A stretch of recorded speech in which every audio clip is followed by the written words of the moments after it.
우리 웃으면서 옆 사람을 특별하게 축복하겠는데요.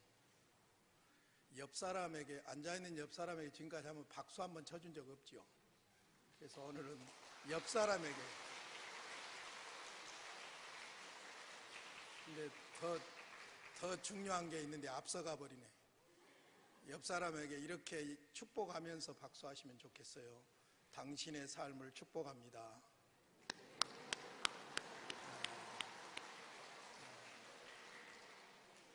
누구나가 다 소중한 삶인데 정말로 여러분 살아가는 모든 삶을 주님의 이름으로 축복합니다. 할렐루야. 오늘 본문은 유대인들이 바벨론 포로에서 돌아오는 길에 지은 시입니다. 그 길은 광야와 사막입니다. 몇 달 동안을 여행해야 하는 광야는 위험한 곳입니다.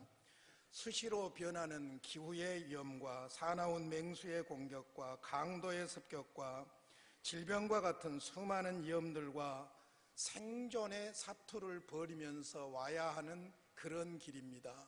비행기로 오는 것 아닙니다. 기차로 오는 것 아닙니다. 버스로 오는 것도 아닙니다. 목숨을 걸고 걸어오는 그런 길입니다. 이런 광야에서 도와주시고 지켜주시기를 간절히 바라면서 이 시를 부르게 된 것입니다. 그리고 후에는 이스라엘 백성들이 예루살렘 성전에 올라갈 때마다 이 시로 찬양을 했다고 합니다.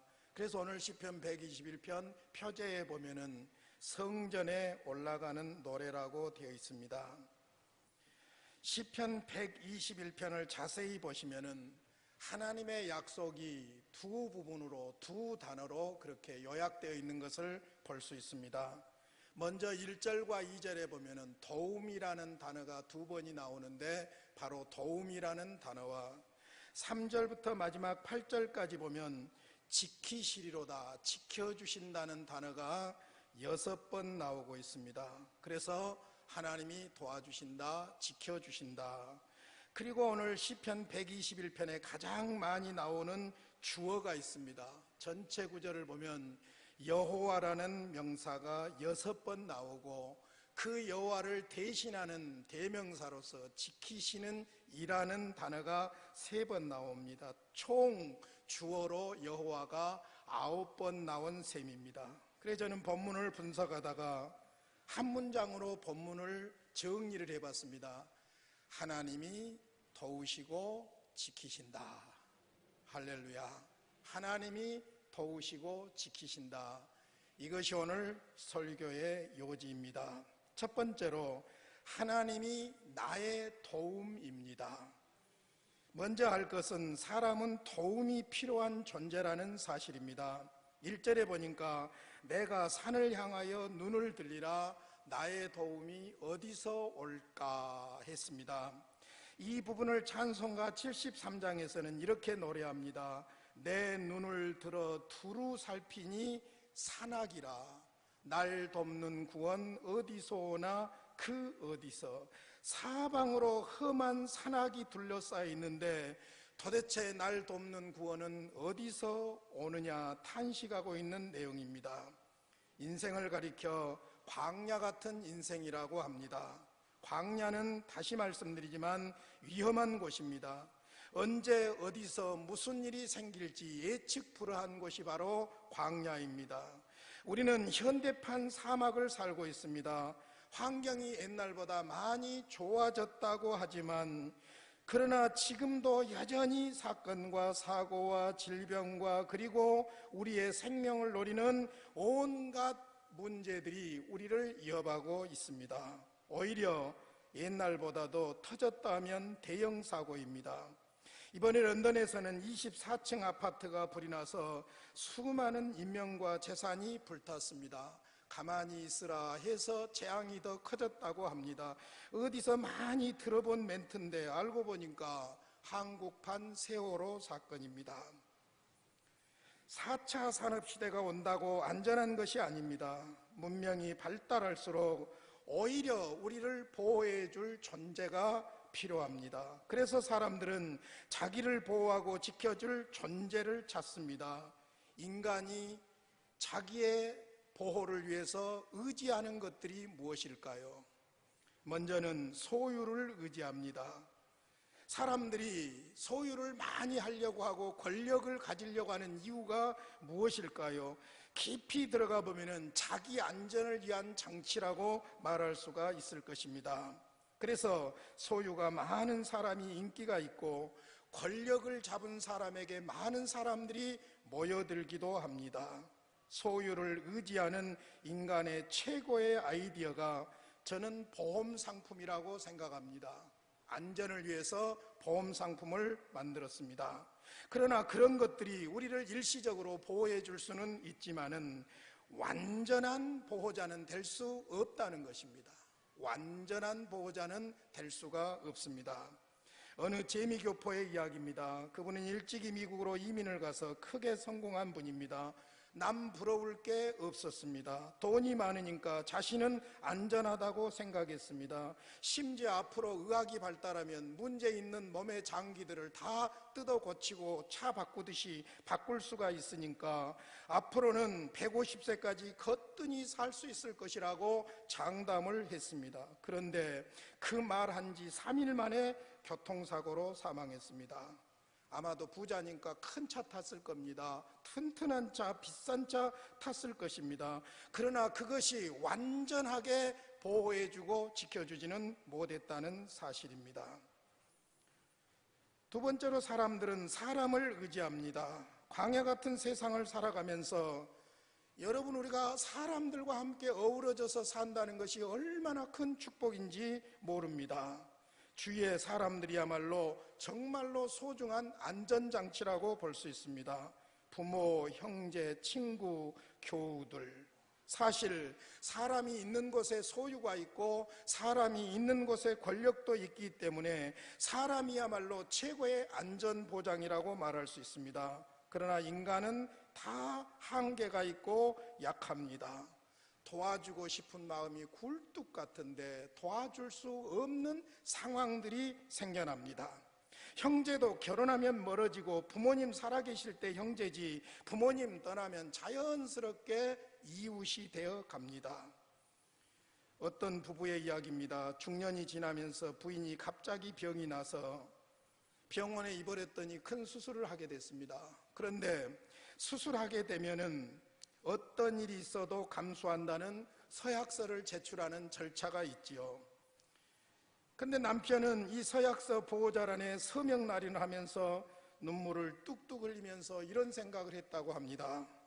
아내가 병든 것도 몰랐고 병든 아내에게 지금 아무것도 해줄 수 없는 내가 보호자는 무슨 놈의 보호자냐, 그런 탄식을 했다는 것입니다. 그렇습니다. 인간은 완전한 보호자는 될 수가 없습니다. 자기 자신도 스스로 지킬 수가 없으니까 다른 사람을 의지하고 다른 사람을 의지하지만은 다른 사람이 나처럼 나를 도와줄 수도 없는 것입니다. 그것이 우리 인간의 모습입니다. 뿐만 아니라 우상이나 미신 종교를 의지하기도 합니다. 소유도 사람도 진정한 보호자가 되지 못한다는 사실을 깨달은 사람들은 또 다른 것을 찾게 됩니다. 초월적인 것을 찾게 되지요. 그 대표적인 것이 우상이나 미신 종교입니다. 여러분, 많이 배운 사람들이라고 우상 숭배 안 하고 미신 종교 믿지 않는 것 아닙니다. 오히려 많이 배운 사람들, 더 많이 가진 사람들이 더 미신적입니다. 왜냐하면은 가진 것은 많은데 현실이 불안하니까 엉뚱한 데를 의지하면서 물어보러 다니는 것이죠. 그러니까 대선이나 총선이 있을 때면 유명하다는 점집이 문전성시라고 합니다.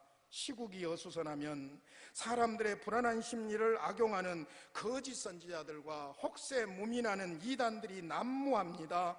여러분, 그러나 시간이 지나고 나면 속았구나 하지만은 그때는 때가 이미 늦은 것입니다. 사람은 도움이 필요한 존재예요. 그러다 보니까 소유를 통해서 도움을 받으려고 하고 사람을 통해서 도움을 받으려고 하고 엉뚱한 미래를 예언한다는 미신적인 우상숭배나 그런 사람들을 찾아다니면서 마치 그런 사람들이 나에게 도움이 될 줄로 착각하는 것이 오늘 우리들의 모습이라는 것입니다. 그러나 오늘 성경을 직시하십시오. 오늘 본문은 분명히 말합니다. 창조주 하나님이 나와 여러분을 도우십니다. 2절에 답이 있습니다. 나의 도움은 천지를 지으신 여호와에게 서로다. 그래서 제가 첫 번째 제목도 나의 도움은 하나님이십니다. 혹은 나를 도우시는 분은 하나님이십니다예요. 우리는 하나님의 피조물들이고 하나님이 창조한 피조 세상에서 함께 어우러져 살아갑니다. 그러나 한 가지 분명한 것은 피조물은 피조물일 뿐 안전한 도움은 되지를 못한다는 것입니다. 창조주 하나님만이 진정하고 완전한 도움이십니다. 왜 여기에서 천지를 지으신 여호와라고 했습니까? 천지를 지으신 이 말은 없는 데서 있게 하시는 능력의 하나님을 상징하고 있는 것입니다. 그러므로 천지를 지으신 하나님, 나의 도움은 천지를 지으신 여호와에게 서로다라고 고백하고 있습니다. 그래서 우리의 신앙 고백은 이렇게 시작됩니다. 전능하사 천지를 만드신 하나님 아버지를 내가 믿습니다. 창조주 하나님, 능력의 하나님, 그분이 잘 생각해 보세요. 나를 존재하게 했습니다. 나를 구원해 주셨습니다. 그리고 지금도 나를 인도하고 계십니다. 그러므로 소유가 아니라 사람이 아니라 미신과 점쟁이들 거짓 애언자들이 아니라 천지 만물을 창조하신 살아계신 능력의 하나님만이 나를 도우실 수 있습니다. 그분이 나를 존재하게 하셨고 그분이 나를 구원하셨고 그분이 지금도 나를 인도하고 계십니다. 시편 128편 8절입니다. 우리의 도움은 천지를 지으신 여호와의 이름에 있도다.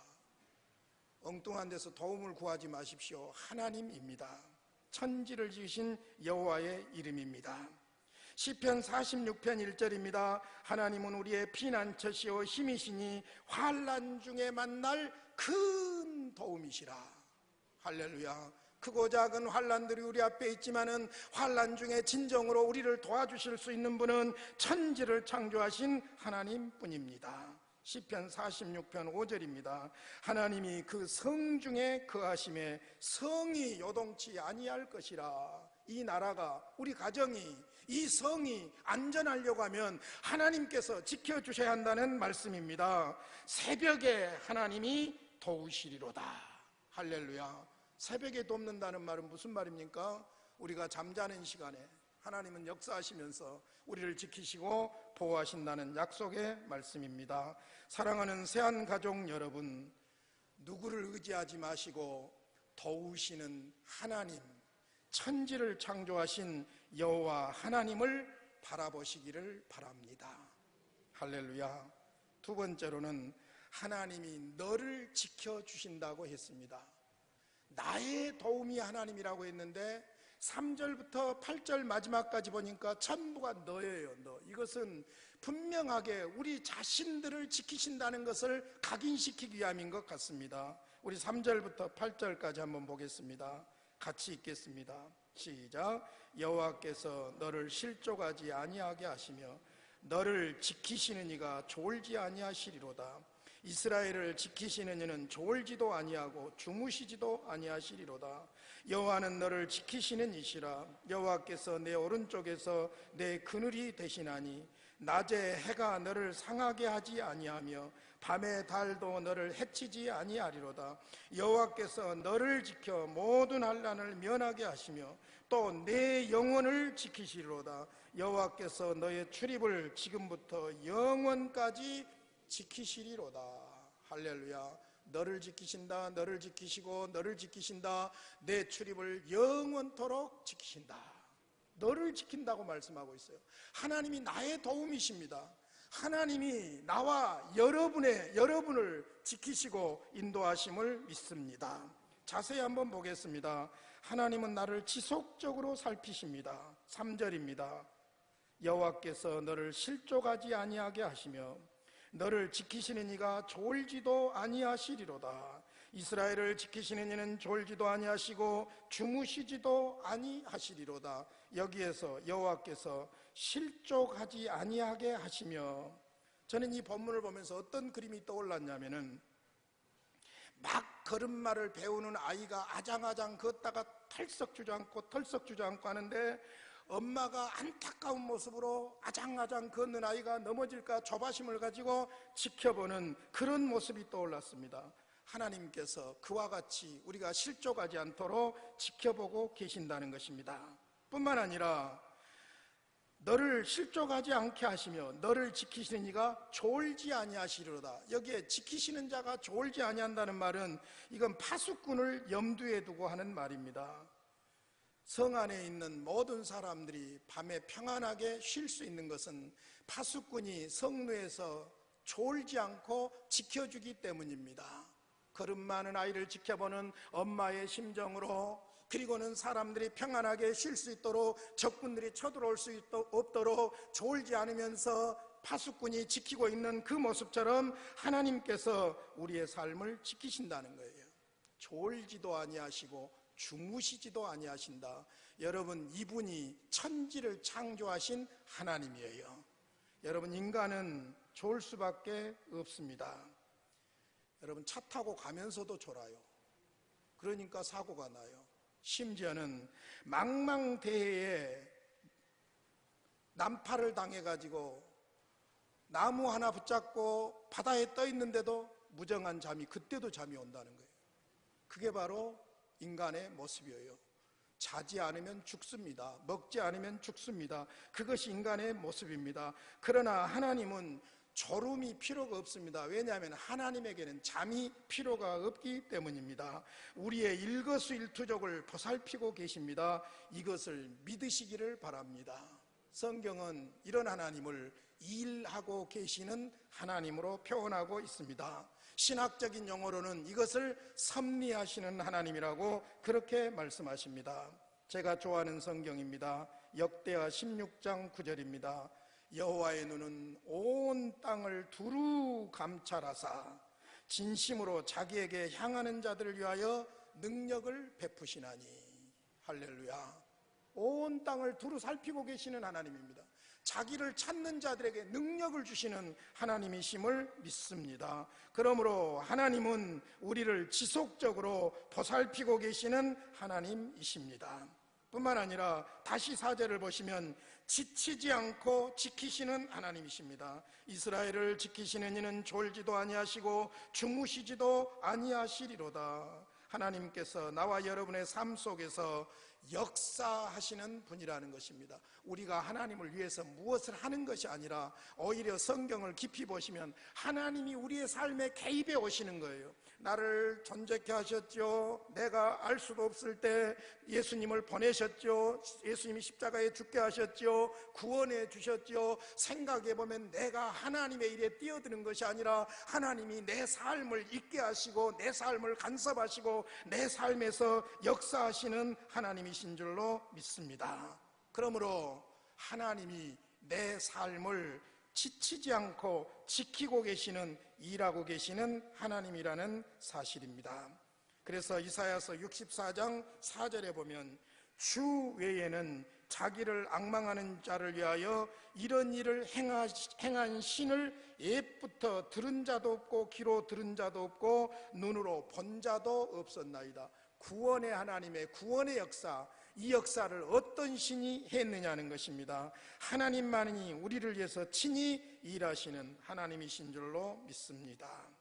그 다음에 5절로 7절에 보니까 능력으로 지키시는 하나님이십니다. 5절로 7절입니다. 여호와는 너를 지키시는 이시라. 여호와께서 내 오른쪽에서 내 그늘이 되시나니 낮의 해가 너를 상하게 하지 아니하며 밤의 달도 너를 해치지 아니하리로다. 여호와께서 너를 지켜 모든 환난을 면하게 하시며 또 내 영혼을 지키시리로다.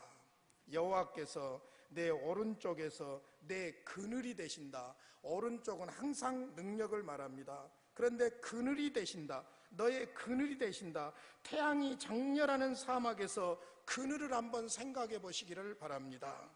너무너무 힘들어서 숨도 쉴 수 없는 그런 우리의 삶의 한복판에 그 와중에서도 하나님이 그늘이 되어 주시어서 안식할 수 있게 하고 쉴 수 있게 하시고 여유를 주신다는 말씀이 바로 여호와께서 내 오른쪽에서 내 그늘이 되어 주신다는 말씀입니다. 그래서 낮의 해가 너를 상하지 아니하며 밤의 달도 너를 해치지 아니하리로다. 낮의 장렬하는 태양으로부터 밤의 추위로부터 지키신다는 거예요. 낮에는 태양 때문에 덥지만은 밤에는 춥습니다. 사실 이것은 중동 지역에서 낮과 밤의 기온의 차가 엄청나게 심하기 때문에 밤에는 춥습니다. 그런데 우리들처럼 영하로 내려가는 것이 아니라 영상인데도 추워요. 이번에 태국에 가서 들은 이야기인데요, 영상 9도에서 태국의 어떤 사람이 얼어 죽었다는 거예요. 이게 체감하는 것이 다르기 때문이에요. 그러니까 낮에는 태양의 고통이 있고 밤에는 추위의 고통이 있지만은 그것을 하나님께서 지켜주신다는 말씀입니다. 그리고 마지막에 뭐라고 합니까? 모든 환난을 면하게 하시며, 여기에 모든 환난은 우리를 해치려고 하는 모든 해악으로부터 우리를 보존하신다. 모든 해악으로부터 우리를 보존하신다는 의미입니다. 여러분, 이 말은 우리의 삶에 아무런 문제가 없다는 개념이 아니에요. 문제가 있어요. 심지어는 목숨을 노리고 있어요. 그런데 그런 모든 해악으로부터 하나님께서 지켜주신다는 거예요. 그러니까 어떤 상황, 사망의 음침한 골짜기에서도 우리로 하여금 낭망하지 않고 승리할 수 있는 삶을 살도록 하나님께서 모든 해악으로부터 환난 중에서도 지켜주신다는 약속의 말씀입니다. 그리고는 마지막 말씀이 너무너무 멋있습니다. 8절에 보니까 지금부터 영원까지 지키신다고 했습니다. 지금부터 영원까지입니다. 8절입니다. 우리 같이 읽겠습니다. 시작. 여호와께서 너의 출입을 지금부터 영원까지 지키시리로다. 한 번 더요. 시작. 여호와께서 너의 출입을 지금부터 영원까지 지키시리로다. 믿습니까? 너의 출입을, 이 말은 문자적으로 보면 너의 들어오는 것과 너의 나아가는 것, 우리 삶이 그러잖아요. 들어갔다 나왔다 하잖아요. 그러니까 원문 그대로 체트라 보에카, 이 말이 너의 들어오는 것과 너의 나가는 것, 이 말은 한 인간의 땅 위에서의 모든 삶과 그의 일들을 말하고 있습니다. 그러니까 단순히 왔다 갔다 하는, 들어갔다 나왔다 하는 것을 말하는 것이 아니라 한 인간의 땅 위에서의 모든 삶과 그의 일들을 너의 출입이라고 말하고 있습니다. 그러니까 이것을 한 단어로 요약한다면 일생을 지켜주신다. 할렐루야. 그리고는 지키시리로다, 이 말은 중요한 의미가 있어요. 계속해서 오늘 본문에 지킨다는 말이 나오는데, 여기 지키시리로다, 아쉬모르, 이 말은 하나님의 완전한 보호를 의미합니다. 하나님의 완전한 보호, 어떤 보호? 지금부터 영원까지 완벽하게 지켜주시는 것을 아쉬모르, 지키신다, 그렇게 말씀하고 있습니다. 하나님만이 우리를 영원히 완벽하게 지키실 수 있는 줄로 믿습니다. 부모도 떠나요. 사랑하는 사람도 떠나요. 우리를 완전하게 지켜줄 것은 없어요. 보험들 열심히 넣고 있는데, 여러분 서울에 이북에서 폭탄이라도 하나 떨어뜨리면은 여러분 은행이고 뭐고 엉망이 될 것이고, 평생 부어놓은 보험 못 찾아 먹고 죽을 수도 있어요. 웜에 여러분 가슴이 철렁하겠네. 내가 괜한 말 했네. 그러잖아요. 지금부터 영원까지 지켜주실 분은 오직 하나님뿐이신 줄로 믿습니다. 보험 못 받으면 못 받은 대로 하나님이 또 살게 하겠죠. 할렐루야. 욕심 많게 너무 잘 입고 너무 잘 먹고 살라고 욕심을 내니까 그렇지, 하나님은 책임지실 줄로 믿습니다. 여러분 잘 생각해 보세요. 지금부터예요. 지금 우리의 마음과 생각을 지켜주셔요. 제가 좋아하는 빌립보서 4장 6절로 7절입니다. 아무것도 염려하지 말고 너희 구할 것을 감사함으로 하나님께 하리라. 그리하면 모든 지각에 뛰어난 하나님의 평강이 너희 마음과 생각을 지키시리라. 할렐루야. 나는 요것이면 살아갈 수 있을 것 같아요. 하나님의 평강, 모든 지각에 뛰어난 하나님의 평강이 내 마음과 생각을 지켜주시면 나는 살아갈 수 있을 것 같아요. 할렐루야. 그런데 그렇게 하신답니다. 뿐만 아니에요. 마태복음 28장 20절에 중요한 약속이죠. 세상 끝날까지 함께 하신답니다. 볼지어다 내가 세상 끝날까지 너희와 항상 함께 하리라. 우리가 의지하고 기도하면 이런 능력들이 공급될 줄로 믿습니다. 그것뿐만 아니에요. 우리의 구원은 어설프게 중간에 신천지로 받고 이단으로 받고 이상한 대로 받는 것이 아니라 진실로 구원받은 사람이면은 하나님께서 완벽하게 끝까지 구원해 주실 줄 믿습니다. 데살로니가전서 5장 23절 24절입니다. 평강의 하나님이 친히 너희를 온전히 거룩하게 하시고 또 너희의 온 영과 혼과 몸이 우리 주 예수 그리스도께서 강림하실 때에 흠없이 보존되기를 원하노라. 강림하실 때는 마지막 심판을 말해요. 그리고는 24절에 너희를 부르시는 이는 미쁘시니, 우리를 부르시고 구원하신 분은 신실하신 분이시기 때문에 그가 또한 이루시리라. 할렐루야. 하나님이 이루어 주십니다. 부모는 약속해놓고도 못 지켜요. 사랑하는 사람들도 약속해놓고 못 지켜요. 나 너 행복하게 해줄게. 결혼할 때 그러죠? 행복하게 해줬습니까? 행복하게 해준다고 몸부림을 쳐도 상대방이 행복하다고 늦게 행복한 거예요. 보통 어려운 일이 아니에요. 그러죠? 하나님은 신실하십니다. 그러므로 반드시 이루시는데 우리의 구원을 완전히 이루어 주실 줄 믿습니다. 남아프리카에 유명한 남아프리카 출신 앤드류 머레이라는 목사님이 계십니다. 그분이 쓴 책들이 많지요. 앤드류 머레이 목사는 자신이 당한 시련에 대해서 이렇게 고백합니다. 첫째는 나의 시련의 현장의 주인은 하나님이시다. 둘째는 주님은 나를 사랑으로 지켜주실 것이다. 셋째는 주님은 시련을 축복으로 바꾸실 것이다. 넷째, 때가 되면 주께서 그 기쁘신 뜻을 따라 나를 시련에서 건져주실 것이다. 결국 나는 지금 하나님의 정하신 뜻에 따라 하나님의 보호하심을 받으면서 하나님의 목적대로 훈련과 연단을 위해 하나님이 정하신 기간 동안 시련을 받는 것이다 그랬어요. 내 시련의 현장의 주권자는 하나님이십니다. 우리가 확실하게 해야 될 것이 있습니다. 그 하나님은 나를 사랑하십니다. 그리고는 그 하나님께서는 지금 이 시련을 통해서 나에게 목적을 이루시기 위한 이 시련을 축복으로 바꾸어 주실 줄로 믿습니다. 하나님의 뜻에 의해서 하나님의 목적대로 이 시련을 통한 하나님의 목적의 기간이 지나면 반드시 이 시련이 오히려 축복으로 바뀔 줄로 믿습니다. 그러므로 영원토록 하나님이 지키십니다. 사랑하는 새한가족 여러분, 진정으로 도우시며 지키시는 하나님을 믿으십시오. 우리 다 같이 1절과 2절 읽으면서 나와 여러분의 고백이 되시기를 바랍니다. 시작. 내가 산을 향하여 눈을 들리라. 나의 도움이 어디서 올까? 나의 도움은 천지를 지으신 여호와에게 서로다. 할렐루야. 이 고백이 나와 여러분의 고백이 되시기를 바랍니다. 1절 제가 읽고 2절은 여러분이 답하시기를 바랍니다. 내가 산을 향하여 눈을 들리라. 나의 도움이 어디서 올까? 나의 도움은 천지를 지으신 여호와에게 서로다.